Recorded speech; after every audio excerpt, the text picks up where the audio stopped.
Hi, Dixon Road. This is Jill Kriasik, your 504 coordinator, and I'm going to train you on Johnston County Public Schools Section 504 Basics for Teachers for the 23-24 school year. Please remember to sign the form at the end that lets me know that you've completed this training, and at any time of the school year, send me an email, call me, give me, stop me in the hall if you have any questions about 504. What is a Section 504? Section 504 of the Rehabilitation Act is commonly referred to as Section 504. It's a federal law to protect individuals with disabilities, and this program receives federal funds. Public schools must provide educational services to meet individual needs equal to students without disabilities. As you see in the blue highlighted area, to qualify, a student has a mental or physical impairment that substantially limits a major life activity. The student is entitled to a free, appropriate public education, which includes regular education and related services if he or she qualifies. JCPS has a non-discriminatory policy in compliance with the federal Section 504. If you haven't already, read this policy. It'll be the next two slides in its entirety.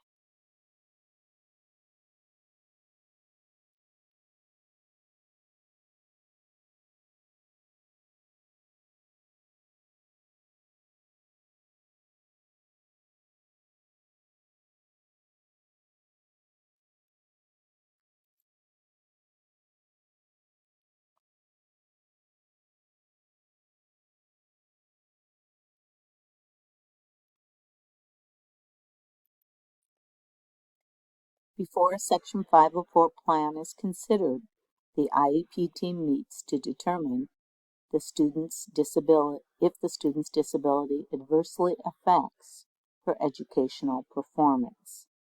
I think we all know a 504 is not a means to get testing accommodations, and also it is not the same as exceptional children's services. What do teachers need to know? A Section 504 is enforced by the U.S. Department of Education's Office of Civil Rights, or OCR, and they're responsible for the compliance. So if an individual files a complaint against our school system, OCR will investigate the complaint, and the aggrieved party may also file a court action.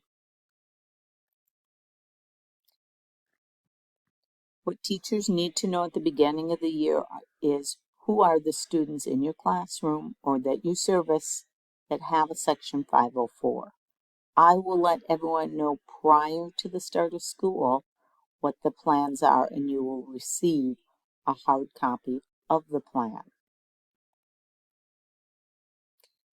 Teachers who have these students have to make sure that they begin implementation immediately of the students' accommodations. I think we all know if a child had a plan that involved a serious or life-threatening medical condition, we'd need to know that before class starts. Also, you'll be required to sign off and verify that you've received these plans. This is a different signature than one you would do with the EC department. If a parent requests a 504 or mentions this plan, inform me immediately. And just for your knowledge, most elementary schools, school counselors are the coordinators. At middle or high school, other people may be trained in as a 504 coordinator.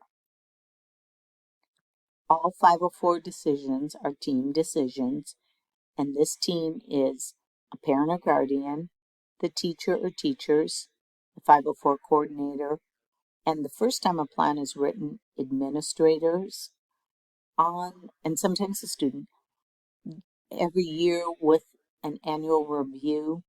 Administrator can or does not have to attend. Remember, we always use language that reflects a team approach. We are always making a decision that's in the best interest of the student. If you receive a referral for a 504 from a parent or guardian, alert me as soon as you can. We'll also alert Dr. Hill and or Mr. Bates.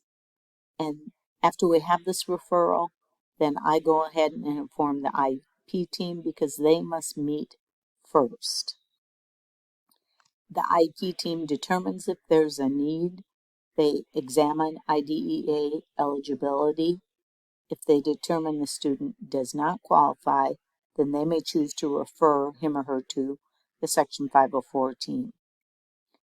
If there's a referral from a teacher for a 504, this needs to go through the MTSS tiered process first, and the teacher should contact the MTSS coordinator. If you get a referral from a third party, maybe an advocate, still alert me, Dr. Hill, Mr. Bates, and then a phone call needs to be made to the parent and guardian to clarify what is the needs, what do they see as something that is substantially limiting their child. Before the 504 meeting, I will ask you for classroom scores and performance, attendance, what behaviors do you see of this learner, and also what observations have you made that either helps or prohibits the student's ability to receive a free, appropriate public education. And one example I can think of, not all students that have a diagnosis of ADHD qualify for a Section 504 because their disability is not substantially limiting one or more of their major life activities, such as walking, concentrating, breathing, thinking. During the meeting, we're going to make sure that we listen to the family. We're going to remain active in a conversation. We're always going to keep in mind what's best for the students. We're going to come up with an accommodation plan if one is needed. And then afterwards, we have to make sure that all staff adhere to the agreed upon plan.